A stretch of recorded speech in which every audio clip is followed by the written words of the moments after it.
Okay, algorithm है plan. किस चीज़ की प्लान? कि कोई टास्क हमें कैसे करना है, उसकी क्या प्लान है। ठीक है, तो ये प्लानिंग का पार्ट है कि हमें टास्क को किस तरह से परफॉर्म करना है, वो आपका प्लानिंग पार्ट एल्गोरिदम। ठीक है, और दूसरे इस वर्ड में आप कह सकते हो कि ये किसी भी स्पेसिफिक टास्क का ब्लूप्रिंट है। ब्लूप्रिंट यही होता है प्लानिंग, जिसमें आप लिखते हो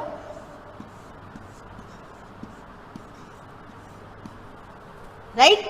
तो ये आपका सरल शब्दों में कहें तो एल्गोरिदम आपकी प्लानिंग है to how to perform a task. ठीक है, अब इसको अगर हम देखें और तो सपोज मेरे पास ये टास्क है कि मुझे डोर को ओपन करना है, तो मैं किस तरह से डोर को ओपन करूँगी, वो किस तरह से आप टास्क परफॉर्म करोगे, उसकी प्लानिंग अगर मुझे लिखनी है तो मैं सबसे पहले मेरे पास होगा कि ओके, हम वर्क को या अपने टास्क को शुरू करते हैं। तो स्टार्टिंग पॉइंट हमने वर्क को शुरू करना शुरू किया, दैट इज स्टार्ट। और जब हमारा वर्क फिनिश हो जाता है तो हमारे पास एंड ऑफ टास्क आ जाता है। ठीक है, तो किसी भी टास्क में ये दो पॉइंट जो इनिशियलाइजेशन है एंड एंडिंग है, ये दो आपके पास होते ही होते स्टेप हैं। बाकी एल्गोरिदम के बाकी प्लानिंग के पार्ट आपके बेसिकली ये हैं सेकंड, थर्ड एंड फोर्थ। ठीक है, अब आपके पास टास्क क्या है? टास्क है आपने डोर को ओपन कैसे करना है। ठीक है, तो आपको डोर को ओपन करने के लिए सबसे पहले आपको जो आपका हैंडल दिया हुआ है, डोर का डोर नोब दी हुई है, आप उस पर अपना हैंड रखोगे। ठीक है, तो आपने हैंड रखा डोर नोब पर, देन आपने क्या किया, उस डोर नोब को टर्न किया ताकि आपका डोर अनलॉक हो जाए। ठीक है, तो डोर नोब को आपने टर्न किया, टर्न करने पे वो अनलॉक होगा। और उसके बाद आप नेक्स्ट स्टेप में आप क्या करोगे, डोर को पुल या पुश करोगे, डिपेंडिंग अपॉन आपका दरवाजा अंदर की तरफ खुलना है या बाहर की तरफ। ठीक है, अगर आप बाहर से ओपन कर रहे हो तो नेचुरली आप पुश कर रहे हो, अंदर से ओपन कर रहे हो तो उसको पुल कर रहे हो। ठीक है, तो पुल और push the door to open it, ये आपका नेक्स्ट स्टेप है। और फाइनली आपका जो डोर है वो ओपन हो जाएगा। ठीक है, तो ये स्टेप्स आप फॉलो करोगे। किसी को आपको छोटे बच्चे को बताना कि वैसे बेटा डोर कैसे ओपन करना है, तो आप उसको ये जो है स्टेप्स है ये बताओगे और कहोगे इसी ऑर्डर में प्रेस करना है। ऐसे नहीं करना कि आप पहले डोर को पुश करो और उसके बाद हैंडल जो है उसको आप टर्न करो।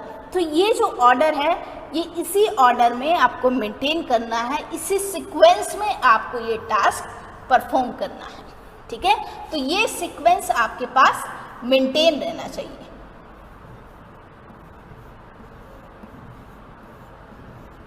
ठीक है, सीक्वेंस यहाँ पर इंपॉर्टेंट है, राइट। तो ये आपका डोर ओपन हो जाएगा। नेक्स्ट अगर आप एक और देखो टास्क, तो ये सपोज मेरे पास टास्क है कि how to send a letter to your friend. ये आपको बताना है किसी छोटे बच्चे को अगेन। तो आप उसको कैसे बताओगे कि बेटा सबसे पहले आपको लेटर लिखना पड़ेगा। ओके, तो फर्स्ट स्टेप है कि आप लेटर लिखना शुरू करो। तो you have to first start में क्या है, स्टार्ट के बाद आपने ठीक है आप काम शुरू कर देते हैं कि हमने लेटर भेजने का काम स्टार्ट कर दिया है। उसमें सबसे पहला next step write the letter, आप लेटर को लिखोगे। ठीक है, उसके बाद आप उसको एनवेलप में डालोगे, फिर उस पर एनवेलप पर एड्रेस लिखोगे। ओके, और लास्ट में आप उसको पोस्ट कर रहे हो और फाइनली आपका टास्क फिनिश हो गया। तो ये आपके जो है स्टेप्स हैं। इन स्टेप्स पे अगर आप इस पे वर्क करोगे तो आप फाइनली आप अपने फ्रेंड को लेटर भेज पाओगे। ठीक है, तो ये टास्क है और इसमें आपने कुछ स्टेप्स को फॉलो करके इस टास्क को परफॉर्म किया है। तो ये आपकी प्लानिंग का पार्ट है। ये आपने प्लानिंग कर ली है और इसमें आपने ये इसका ब्लूप्रिंट लिख लिया। हाँ जी बेटा, ओके, तो आपने प्लानिंग बना ली कि किस तरह से आपने लेटर को पोस्ट करना है और इट मीन्स आपने इसका ब्लूप्रिंट लिख लिया। यही ब्लूप्रिंट जो है वो आपका एल्गोरिदम है। ठीक है, अब नेक्स्ट है डेफिनेशन एल्गोरिदम की क्या है। अभी हमने समझा कि एल्गोरिदम क्या है, कुछ स्टेप्स हैं, इंस्ट्रक्शन आपने दिए कि इन इंस्ट्रक्शन को फॉलो करेंगे तो आपका ये स्पेसिफिक टास्क जो है पूरा हो जाएगा।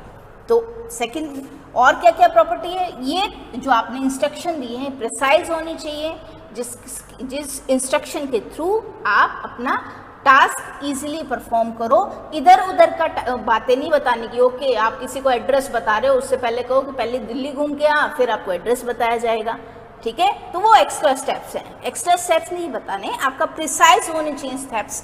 तो an algorithm is a precise finite step by step set of logical instructions to perform a specific task. तो सबसे पहले इंपॉर्टेंट क्या है? टू परफॉर्म ए टास्क, ठीक है। आपको टास्क को परफॉर्म करना है। उसको परफॉर्म करने के लिए आपके पास लॉजिकल इंस्ट्रक्शंस हैं, उनको आपने स्टेप बाय स्टेप लिखा है। और ये जो आपके पास लॉजिकल इंस्ट्रक्शंस हैं जिनको आपने स्टेप बाय स्टेप लिखा है, ये प्रिसाइज होनी चाहिए और फाइनाइट नंबर ऑफ स्टेप्स में होनी चाहिए। ऐसे ना हो कि आप काम शुरू करो और उसका एंड ही ना हो, वो फिनिश ही ना हो, ठीक है। इनफाइनाइट नहीं होने चाहिए स्टेप्स, फाइनाइट होने चाहिए। क्लियर हो गई ये डेफिनेशन? ओके।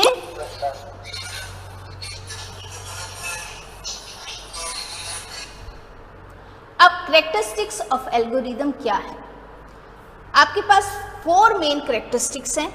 फर्स्ट थिंग, आपके पास जो आप एल्गोरिदम लिखो वो डुएबल होना चाहिए, उसमें कोई ऐसा स्टेप ना हो जिसको आप कभी परफॉर्म कर ही नहीं पाओ, ठीक है।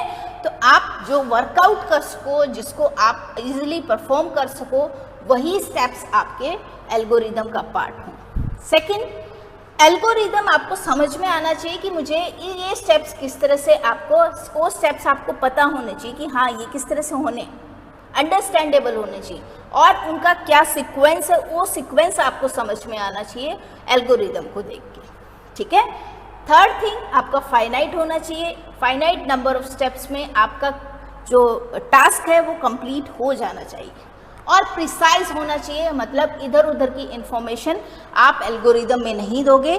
जो आपको टास्क परफॉर्म करना है उसी से रिलेटेड जो आपके पास जो इंस्ट्रक्शन है वो एल्गोरिदम का पार्ट होना चाहिए, ठीक है। ओके। अब है एक एल्गोरिदम, एग्जाम्पल के लिए एल्गोरिदम है आपका एडिशन ऑफ 2 नंबर्स, ठीक है। आप 2 नंबर को किस तरह से ऐड करोगे उसका एल्गोरिदम सपोज मुझे लिखना है, ठीक है। एग्जाम्पल के लिए आप किस तरह से ये करते हैं, तो आप जब भी किन्हीं 2 नंबर का एडिशन करते हो तो सबसे पहले आपको एडिशन स्टार्ट करना है। स्टार्ट आपका करने के बाद आपको नंबर पता होना चाहिए कि वो नंबर कौन से हैं जिनका मुझे एडिशन करना है। तो फर्स्ट नंबर सपोज आपका 3 है, ओके। सेकेंड नंबर आपका 2 है, और आप जब इनको सम करोगे तो आपका रिजल्ट जो है दैट इज 3 + 2, ये आपका रिजल्ट है 5। और ये रिजल्ट फिर आप फाइनली मुझे बता देते हो कि ये मैम ये रिजल्ट आया है हमारा सम, तो आपका पास सम जो है दैट इज 5, ठीक है। इस तरह से आप सम करते हो। अब इसमें फर्स्ट स्टेप वही एडिशन स्टार्ट करना है, स्टार्ट कर दिया मैंने। तो ये आपका थर्ड जो नंबर 3 है, इसका मतलब है यहाँ पे कोई भी नंबर हो सकता है जिसका आपको एडिशन करना, कोई भी 2 नंबर हो सकते हैं। तो आपका सेकंड स्टेप क्या है कि आपको फर्स्ट नंबर पता होना चाहिए। तो सेकंड स्टेप है get the first number as A. आप ये भी लिख सकते हो input the number first number as A, ठीक है, कुछ भी लिख सकते हो यहाँ पे। यहाँ मेन वो है क्या कि आपको फर्स्ट नंबर पता करना है कि क्या है, और वही कंप्यूटर सिस्टम को बताना है। तो फर्स्ट नंबर आपको पता हो गया। अब सेकंड नंबर आपका क्या है आपको वो पता होना चाहिए। तो थर्ड स्टेप आपके पास है get the second number as B. तो यहाँ पे मेरा बी जो है दैट इज 2, ओके। तो बी जो मेरे पास आ गया वो आपके पास आया है 2, ठीक है। फर्स्ट नंबर आपके पास था 3, बी जो ए के बराबर है, और सेकंड नंबर आपके पास जो मैंने बी के बराबर दैट इज 2। अब आपने थर्ड स्टेप इसका फोर्थ स्टेप क्या किया है, कैलकुलेट देयर सम एज सी, ठीक है। आपने सम को कैलकुलेट करवाया, a + p =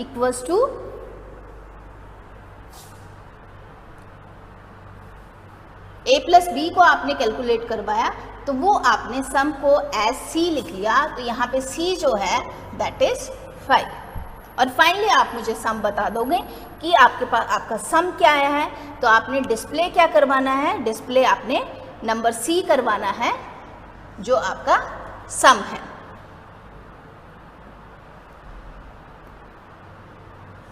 तो आपने जो है नंबर सी उसको डिस्प्ले करवा दिया, बता दिया कि ओके ये मेरा रिजल्ट आया है, वो आपका फाइनली 5th स्टेप है और आपका सब मिल गया, आपका प्रोसेस जो है टास्क कंप्लीट हुआ, then this is end of task. Clear? सबको ये समझ में आ गया? तो ये जो मैंने स्टेप्स लिखे हैं किस तरह से हमने सम को परफॉर्म करना है, ये आपके पास एल्गोरिदम के स्टेप्स हैं। ओके?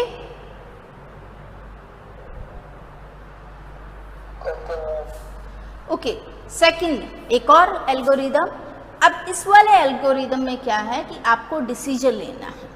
पहले वाले एल्गोरिदम में क्या था कि सिर्फ आपके पास कुछ सीक्वेंस में आपने जो है कुछ इंस्ट्रक्शंस दे रखे हैं, उन इंस्ट्रक्शन के अकॉर्डिंग आपने सम किया था, ठीक है?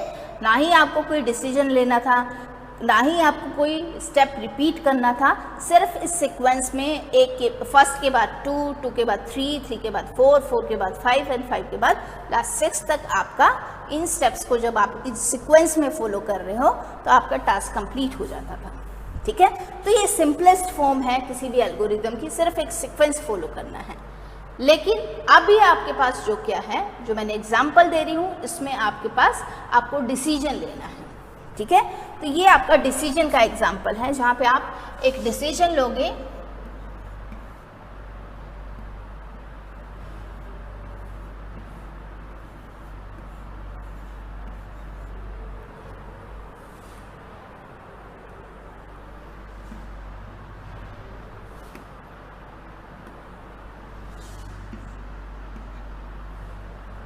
ठीक है? अब डिसीजन किस में ले रहे हो? आपको 3 नंबर दिए हुए हैं और उन 3 नंबर्स को कंपेयर करके आपको पता करना है कि उनमें ग्रेटेस्ट कौन सा है, ठीक है? जब आप कंपेयर करते हो तो आपको डिसीजन लेना पड़ता है कि ओके कंपैरिजन में ये बड़ा ये छोटा, वहाँ पर आप डिसीजन लेते हो येस और नो फॉर्म में, ठीक है? तो ये उसका एग्जाम्पल है एल्गोरिथम। अब इसमें क्या है कि आपको अगेन इसमें आपको सबसे पहले आपको क्या करना है, आपको टास्क को शुरू करना है, ठीक है? टास्क को शुरू करेंगे तो स्टार्ट आपके पास कॉमन स्टेप है सभी एल्गोरिदम में, तो आपने टास्क को शुरू कर दिया, ठीक है?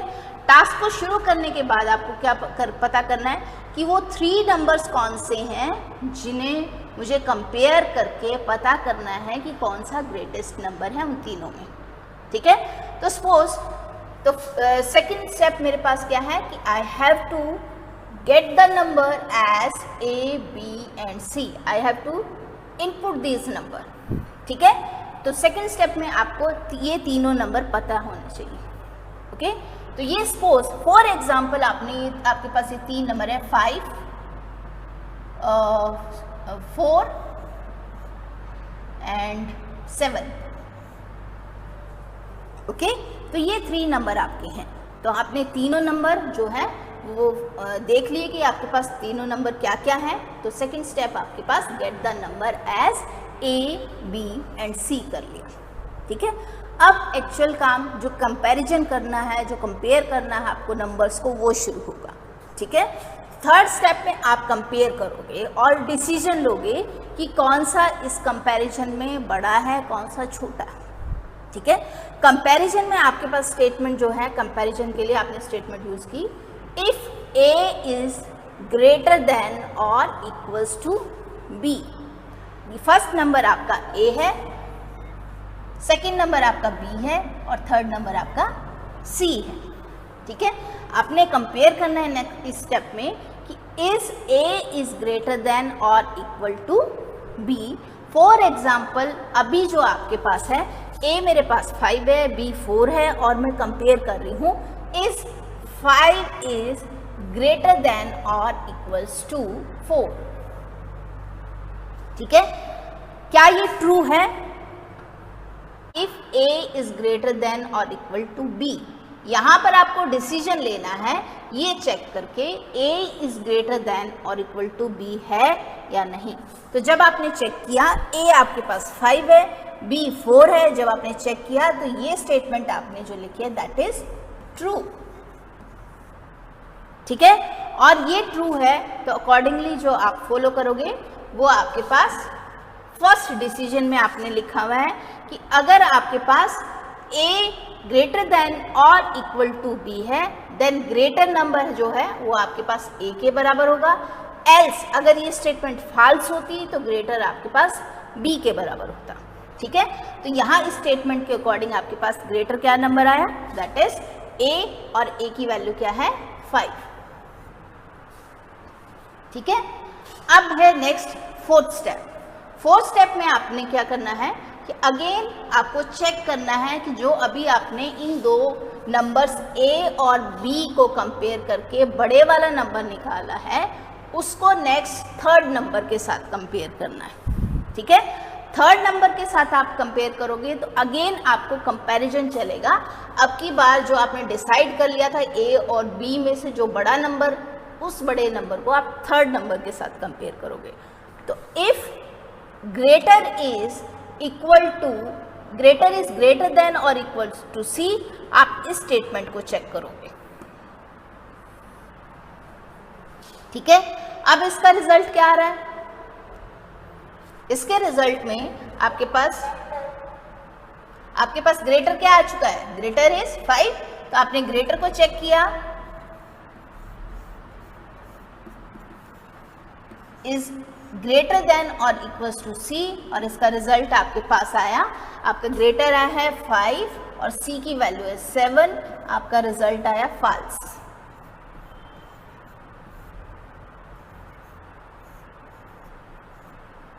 ठीक है, और फॉल्स आया तो आपको अब डिसीजन लेना है। आप डिसीजन क्या लोगे कि अगर ये फॉल्स है तो आपके पास ट्रू होता तो मैं लिखती ग्रेटेस्ट इक्वल्स टू ग्रेटर के बराबर, अदरवाइज फॉल्स है तो आप लिखोगे ग्रेटेस्ट इक्वल्स टू c के बराबर। ठीक है, तो ये आपने सेकंड कंपैरिजन से डिसीजन ले लिया। तो आपका इसके, हाँ जी बेटा, अब की बार आपने सबसे पहले फोर्थ स्टेप में आपने क्या किया, फर्स्ट दो नंबर को कंपेयर करके उनमें से जो बड़ा नंबर था उसको असाइन कर दिया ग्रेटर को। ठीक है, तो ग्रेटर को जैसे ही आपने असाइन किया ग्रेटर बन गया 5 के इक्वल, जो कि आपका बड़े वाला नंबर था a और b में। ठीक है, तो a और b में आपने कंपेयर करके बड़े नंबर को देख लिया कौन सा है। अब नेक्स्ट स्टेप है a और b में जो बड़ा नंबर था उसको कंपेयर करना c के साथ, जो आप फोर्थ स्टेप में कर रहे हो। ठीक है, और बड़े नंबर को आपने जो है असाइन किया है ग्रेटर को, तो अब की बार आप किसको चेक कर रहे हो, ग्रेटर, जो कि a और b में बड़ा नंबर है उसको हम ग्रेटर बोल रहे हैं। तो ग्रेटर को आप चेक कर रहे हो c के साथ कंपेयर करके कि क्या वो उससे बड़ा है या उसके इक्वल है या उससे छोटा है। ठीक है, तो आपने ये कंडीशन लिखी है कि if greater is greater than और इक्वल्स टू c। ये स्टेटमेंट जब आप चेक करते हो तो क्योंकि ग्रेटर को आपने असाइन क्या वैल्यू की हुई है 5, जो कि a और b में बड़ी वैल्यू थी वो आपने असाइन की हुई है। ठीक है, तो आपके पास आपने ग्रेटर की वैल्यू जो कि 5 है उसको कंपेयर किया c की वैल्यू जो कि 7 है उसके साथ। ठीक है, तो जब आपने कंपेयर किया तो आपका रिजल्ट यहाँ से निकला कि ये फॉल्स स्टेटमेंट है, 5 इज नॉट ग्रेटर देन और इक्वल्स टू 7। ठीक है, जब ये फॉल्स स्टेटमेंट हुई तो आप कौन सा डिसीजन लोगे, अगर ट्रू आती तो आप ये डिसीजन लेते। ठीक है, लेकिन फॉल्स है तो आप ये वाला डिसीजन लोगे कि ग्रेटेस्ट इक्वल्स टू c। ठीक है, तो आपका आ गया ग्रेटेस्ट इक्वल्स टू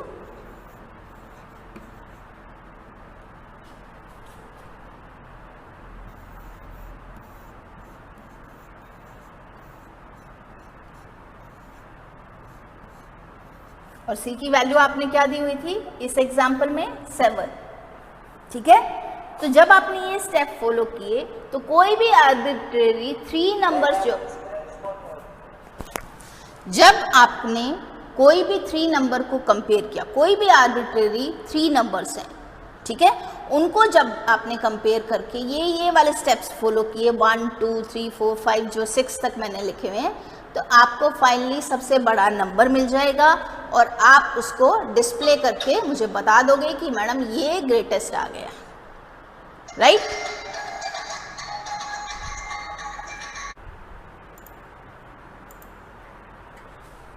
तो इस वाले एग्जाम्पल में आपने एक एल्गोरिदम लिखा जिसमें आपने डिसीजन लेना था, ठीक है। अब नेक्स्ट एल्गोरिदम है जहां पे कुछ स्टेप्स को आप रिपीट करने वाले हो।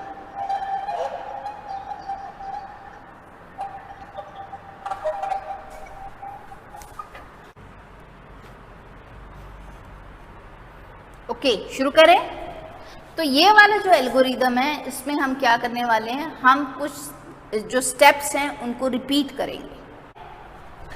तो अब इस वाले एल्गोरिदम ये बनाया मैंने to find the factorial of a natural number, ठीक है। एक नेचुरल नंबर आपको प्रोवाइड कर दिया जाएगा, आपको उसका एल्गोरिदम लिखना है, ठीक है।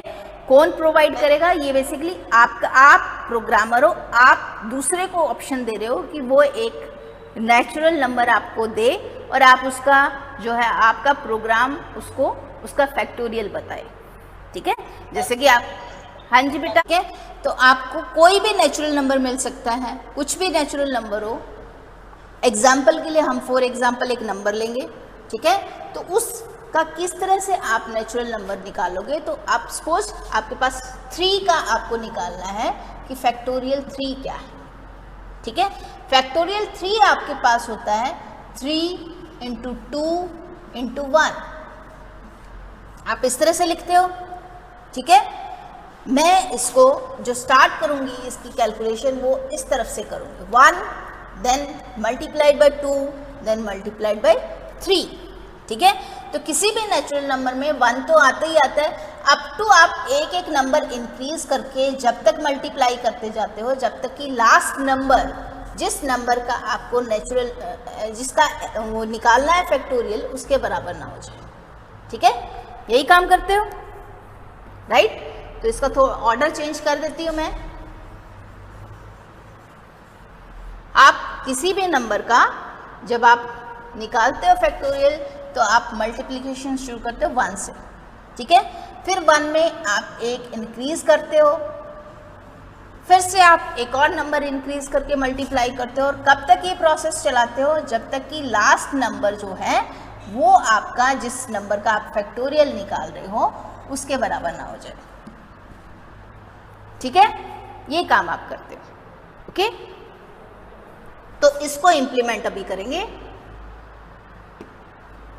ये एग्जाम्पल था,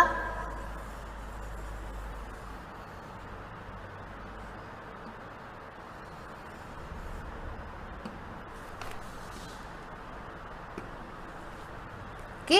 अब शुरू करते हैं फैक्टोरियल निकालने का टास्क, ओके। तो फर्स्ट वही कॉमन आपके पास step, start the program, you start the task, ठीक है। आपने स्टार्ट किया, देन फिर आपको क्या पता होना चाहिए कि वो नेचुरल नंबर कौन सा है जिसका मुझे फैक्टोरियल निकालना है, ठीक है। तो सेकंड स्टेप में आप उस नेचुरल नंबर को देखोगे जिसका आपको फैक्टोरियल निकालना वो कौन सा है, ठीक है। तो सेकंड स्टेप आपका है get the number as n for example. ये जो मैं पेन से लिख रही हूँ एग्जाम्पल में, that is not part of algorithm, जो भी मैं पेन से लिख रही हूँ साइड में, ओके। फॉर एग्जाम्पल आपने n जो है वो आपको मिला 3 के बराबर, ठीक है। अब आपने क्या किया, फैक्टोरियल की कैलकुलेशन शुरू की, और कैलकुलेशन में मैंने आपको बताया कि कैलकुलेशन कहाँ से शुरू करनी है, 1 से, ठीक है। मल्टीप्लिकेशन जहाँ से शुरू करनी है, और सबसे पहले आप 1 को 1 लिखोगे, then multiplied by next number, फिर मल्टीप्लाइड बाय एक और नंबर, इंक्रीज करते जाओगे नंबर को और मल्टीप्लाई करते जाओगे, ठीक है। तो आपने क्या किया, फैक्टोरियल को सेट कर दिया टू 1, ठीक है। तो ये आपका नेक्स्ट स्टेप है, ये आपने सेट किया है फैक्टोरियल को टू 1, ओके। तो आपका आपने सेट किया फैक्टोरियल को, नेक्स्ट स्टेप है फैक्टोरियल इक्वल्स टू 1। जहां भी मल्टीप्लिकेशन आप करते हो, किसी भी कोई आपके पास मल्टीप्लिकेशन सीरीज है, जब आप उस सीरीज को शुरू करते हो तो आप उसको इनिशियलाइज हमेशा 1 से करते हो, ठीक है। उस नंबर से करते हो जो आपका आइडेंटिटी नंबर है, ठीक है। हाँ जी बेटा, नहीं हो रही। जब भी भी आपको कोई सीरीज का सम निकालना है, अगर आपके पास प्रोडक्ट सीरीज है तो आप उसको इनिशियलाइज करते हो 1 से, जब आप मल्टीप्लिकेशन करते हो लगातार नंबर्स की कुछ, ठीक है। और जब आप कोई समेशन सीरीज करते हो उसको इनिशियलाइज करते हो आप 0 से। आइडेंटिटी एलिमेंट आपका सम निकालते हुए 0 होता है, ठीक है। तो आइडेंटिटी एलिमेंट से आप इनिशियलाइज करोगे। यहाँ पर क्योंकि फैक्टोरियल निकालते हुए मुझे प्रोडक्ट निकालनी होती है, मेरे पास प्रोडक्ट सीरीज है, जैसे फैक्टोरियल 3 में आपके पास क्या निकल रहा था 1 × 2 × 3, ये प्रोडक्ट सीरीज है, ठीक है। तो यहाँ पर आप फैक्टोरियल को इनिशियलाइज कर रहे हो 1 से। तो थर्ड स्टेप आपके पास क्या है, आपने इनिशियलाइज किया फैक्टोरियल को 1 से। अब क्या है कि आप कहाँ तक मल्टीप्लाई करते जा रहे हो, आप मन में ये काउंटिंग करते हो कि फर्स्ट नंबर आ गया, फिर आप देखते हो सेकंड नंबर आ गया, मल्टीप्लाई कर लिया मैंने सेकंड वाला, फिर आप देखते हो कि मैंने थर्ड कर लिया, और आप ये काउंट करते जाते हो कि मैंने कहाँ तक की मल्टीप्लिकेशन कर ली, ठीक है। तो जो आपकी सीरीज इस टाइप की होती है वहाँ पर एक काउंटर होता है, जैसे कि आप समेशन सीरीज लिखते हो ना, समेशन में आप ये वाला सिंबल यूज करते हो i = 1 to n, इस टाइप का आप समेशन लगाते हो, ठीक है। तो समेशन सीरीज में जिस तरह से काउंटर चलता है वैसे ही प्रोडक्ट सीरीज में काउंटर चलेगा, ठीक है। तो प्रोडक्ट सीरीज में भी आपके पास ये एक काउंटर है जिसको आपने सेट कर लिया फोर्थ स्टेप में 2 1, ठीक है। तो आपने काउंटर को सेट कर लिया 1 पे, काउंटर आ गया आपका 1 के इक्वल, राइट। अब क्या करना है आपको, अब हर टर्म वाइज टर्म निकालते जाना है कि मेरे पास फर्स्ट टर्म आपने यहाँ से स्टार्ट कर दी थी मल्टीप्लिकेशन की फैक्टोरियल = 1। अब आप फिफ्थ स्टेप में क्या कर रहे हो कि फैक्टोरियल की वैल्यू, ये क्यों किया मैं, क्योंकि मैं इस स्टेप को रिपीट करने वाली हूँ फिफ्थ वाले को, ठीक है। और इसमें क्या करने वाली हूँ कि काउंटर की जो करंट वैल्यू जब ये रिपीट होगा उस टाइम जो करंट वैल्यू होगी और फैक्टोरियल की जो करंट वैल्यू उस टाइम होगी उनको मल्टीप्लाई करके न्यू वैल्यू फैक्टोरियल की मिलने वाली है, इसीलिए आपका ये फिफ्थ स्टेप है। इस फिफ्थ स्टेप को मैं रिपीट करूँगी, ठीक है। तो फिफ्थ स्टेप में मैंने क्या किया कि मैंने फैक्टोरियल को दोबारा से कैलकुलेट किया, फैक्टोरियल = इस एक्सप्रेशन के अकॉर्डिंग जो काउंटर की वैल्यू है, और यहाँ पर मेरे पास काउंटर की वैल्यू क्या है 1 मल्टीप्लाइड बाय जो फैक्टोरियल की वैल्यू है। तो इस स्टेप से जस्ट पहले फैक्टोरियल की वैल्यू थी 1, तो वो मैंने यहाँ पुट कर दी, तो मेरे पास फैक्टोरियल की न्यू वैल्यू है वो आ गई 1 के इक्वल, ठीक है। फिफ्थ स्टेप तक क्लियर। अब है सिक्स्थ स्टेप। सिक्स्थ स्टेप में मैं एक डिसीजन लूँगी कि मुझे फिफ्थ स्टेप रिपीट करना है या नहीं करना है, ठीक है। और वो रिपीट करना है, हाँ जी बेटा, ये जो आपने पॉइंट बताया फैक्टोरियल के लिए, तो जो हमारे फैक्टोरियल पहले 1 निकाला है, हाँ जी, करना पड़ेगा, हाँ ये लिखना पड़ेगा, ये फिफ्थ वाला से बेटा। एल्गोरिदम सिर्फ ये है जो मैंने टाइप कर रखा है, इस एल्गोरिदम को समझा मैं यहाँ रही हूँ कि ये एल्गोरिदम किस तरह से वर्कआउट कर रहा है, ठीक है, ओके।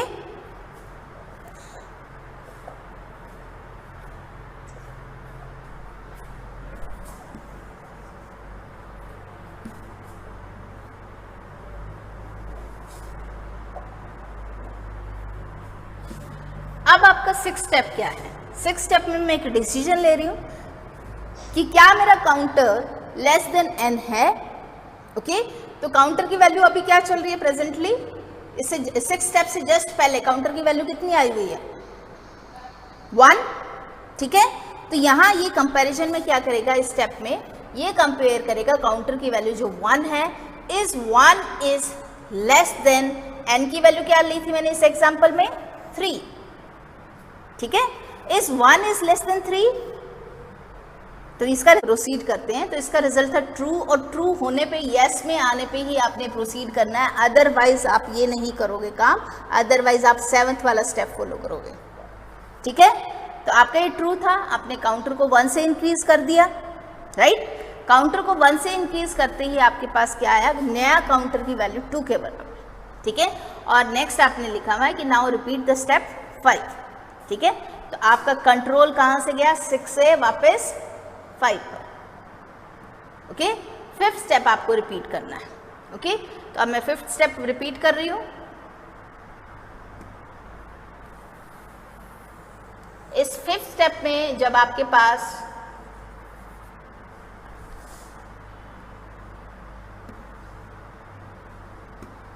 आप जब फिफ्थ स्टेप पे पहुंचे हो तो फैक्टोरियल की वैल्यू कितनी चल रही है 1, ठीक है, और काउंटर की वैल्यू कितनी चल रही है 2। अब आप फिफ्थ स्टेप पर आए, ठीक है, तो अब आप फिफ्थ स्टेप पे फिर से फैक्टोरियल कैलकुलेट करोगे कि फैक्टोरियल क्या है, नई वैल्यू क्या है। फैक्टोरियल इक्वल्स टू काउंटर की वैल्यू जो कि आपके पास अभी आ चुकी है 2 मल्टीप्लाइड बाय फैक्टोरियल की वैल्यू, ठीक है, जो कि आपके पास है 1। ओके, तो रिजल्ट क्या है इसका, फैक्टोरियल की न्यू वैल्यू आ गई 2, ठीक है। अब अगेन 5 के बाद कौन सा स्टेप आता है इस सीक्वेंस में 6, तो 6 ही आएगा। आप 6 वाला स्टेप फॉलो करोगे, ठीक है, तो 6th वाला आपके पास फिर से स्टेप फॉलो कर रहे हो।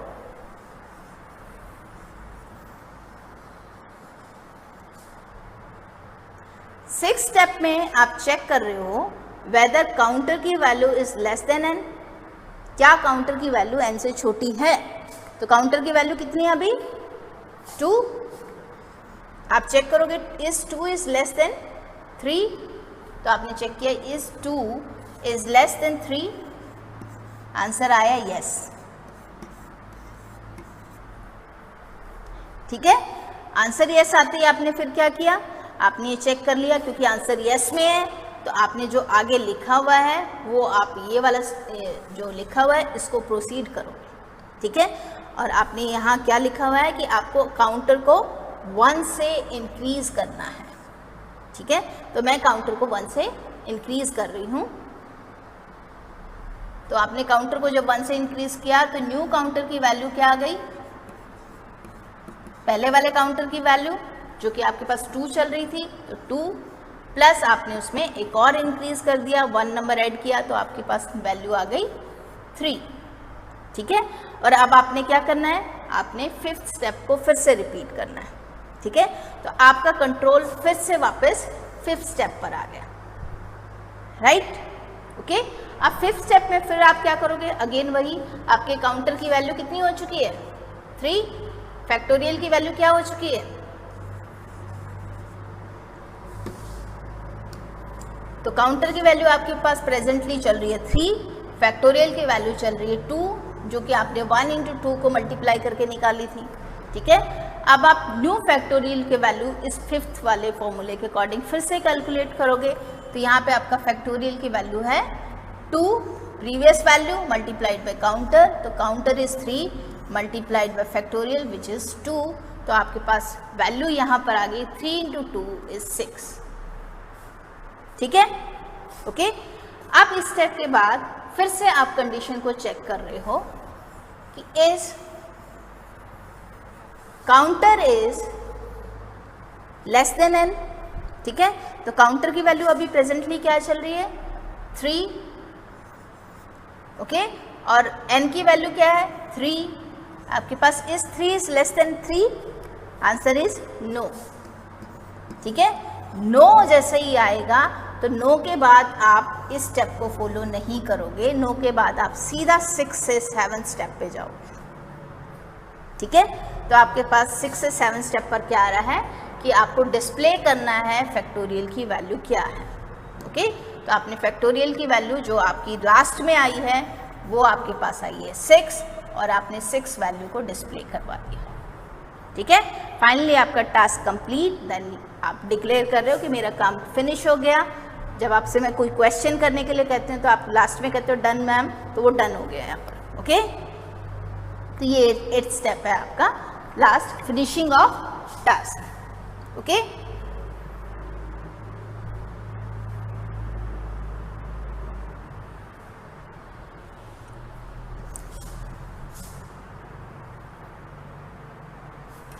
अब हमने यहाँ पे 3 तरह के एग्जाम्पल लिए थे, 3 आपके पास एल्गोरिदम हमने डिस्कस किया है। एक एल्गोरिदम जिसमें सिंपल सिक्वेंशियल अप्रोच थी, ना ही आपको कुछ डिसीजन लेना था, सिर्फ जो आपने स्टेप लिखे हैं उनको जिस सीक्वेंस में लिखा हुआ है उस सीक्वेंस में फॉलो किया था, ठीक है। तो सिक्वेंशली आपने स्टेप्स को फॉलो कर रहे थे, सिक्वेंशियल अप्रोच थी आपके पास। दूसरा आपके पास जो मैंने एग्जाम्पल लिया था जिसमें आपने कंपेयर करके 3 नंबर्स को ग्रेटेस्ट निकाला था, वहाँ पे आपने डिसीजन लिया था, ठीक है। तो दूसरा एग्जाम्पल जो है जहाँ पे आपको कुछ डिसीजन लेना पड़ता है, उस टाइप के आपके पास एल्गोरिदम थे, ठीक है। और तीसरा एग्जाम्पल जहाँ पे आपको कुछ नंबर ऑफ स्टेप्स रिपीट करने थे,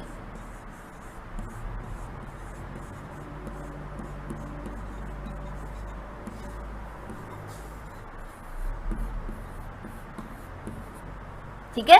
तो मेनली आपके पास जिस तरह के एल्गोरिदम आपको मिलेंगे, इन तीनों में से कोई ना कोई एक अप्रोच, या मान लो तीनों भी लग सकती हैं, तीनों लग रही होंगी कहीं ना कहीं, ठीक है।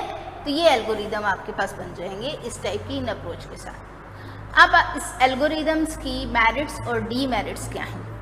मेरिट्स में अगर आप देखो तो आपके पास स्टेप बाय स्टेप अप्रोच है, और जब आप कोई स्टेप बाय स्टेप अप्रोच करते हो तो आपको इजीली अंडरस्टैंड कर सकते हो कि ये काम ओके, इस स्टेप के बाद मुझे ये स्टेप करना है, फिर ये स्टेप करना है, इजीली अंडरस्टैंडेबल होती है, ठीक है। और इसके थ्रू आप क्या कर सकते हो कि आप किसी कोई कॉम्प्लेक्स प्रॉब्लम है, कोई बड़ी प्रॉब्लम है, आप उसको छोटे छोटे पार्ट्स में डिवाइड करके उन छोटे पीसेस के लिए अलग से एल्गोरिदम भी लिख सकते हो, ठीक है। तो सेकेंड इसकी मेरिट है कि you can break down a bigger problem into smaller pieces, okay. Third है इजी टू डिबग, ठीक है। अगर कोई बहुत बड़ा प्रोग्राम है तो उसने आपने छोटे छोटे पार्ट बना लिए, तो आप इजीली फाइंड आउट कर सकते हो कि यहाँ पे मेरा ये जो स्टेप्स हैं इनमें प्रॉब्लम्स है, यहाँ गलती है, वो है डिबगिंग। जब आप फाइंड आउट करते हो कि कहाँ प्रॉब्लम आ रही है, ठीक है। तो किसी टास्क में कहाँ आपका प्रॉब्लमेटिक एरिया है, आप उसको इजीली फाइंड आउट कर सकते हो। एल्गोरिदम है इजी टू डिबग होते हैं, ठीक है।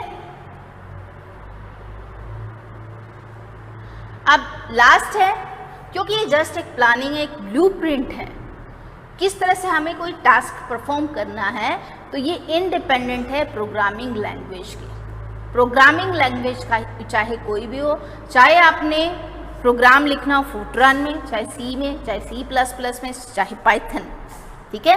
आप किसी भी लैंग्वेज में प्रोग्राम लिखो, आपके पास एल्गोरिदम जो आपने जिस तरह से टास्क परफॉर्म करना है उसकी प्लानिंग सेम रहेगी, ठीक है। अब इसमें डीमेरिट्स क्या है। नेचुरली जब आप प्लानिंग करते हो तो उसमें टाइम लगता है, तो ये टाइम कंज्यूमिंग प्रोसेस है, ठीक है। सेकेंड है आपके पास इसमें ब्रांचिंग जहाँ पे आप डिसीजन लेते हो वहाँ पे ब्रांचिंग हो जाती है, ठीक है। तो ब्रांचिंग को शो करना थोड़ा डिफिकल्ट हो जाता है। जहाँ पर आपको कुछ नंबर ऑफ स्टेप्स रिपीट करने होते हैं वहाँ पर लूपिंग होती है, तो उस लूपिंग के लिए भी एल्गोरिदम थोड़ा लिखना डिफिकल्ट हो जाता है, ठीक है। तो ये आपका सेकेंड वाली डीमेरिट्स हैं। तो ये प्रोग्राम की भी हैं, एल्गोरिदम की भी हैं, फ्लो चार्ट की भी हैं, कुछ डीमेरिट्स इस टाइप की मिल जाती हैं, ओके। थर्ड आपके पास है किसी भी बिग टास्क को अगर आप एल्गोरिदम बना रहे हो तो उसका थोड़ा सा मुश्किल हो जाता है स्टेप्स को विजुअलाइज करके, वो उसको जब आप लिखते हो, क्योंकि ये सिर्फ आपने लिखा हुआ है, स्टेप्स को लिखा हुआ है, ठीक है। एक ग्राफिकल तरीके से अगर आपने किसी चीज़ को रिप्रेजेंट किया हुआ है और एक आपने सिर्फ लिख के किया हुआ है, तो दोनों में फ़र्क तो होता है। ग्राफिकल वाला जल्दी फिर भी आपको समझ में आता है, लेकिन जब आपने बहुत बड़े टास्क को सिर्फ आपने इस फॉर्म में लिख दिया, स्टेप्स की फॉर्म में, वो आपको थोड़ी देर से जो है अरेंज करने में उसको प्रॉब्लम आती है, ठीक है। तो बिग टास्क के स्टेप्स को जब आप अरेंज करते हो तो एल्गोरिदम में आपको प्रॉब्लम आ सकती है, फेस कर सकते हो, ठीक है। तो ये आपकी थर्ड डीमेरिट है। सफिशिएंट।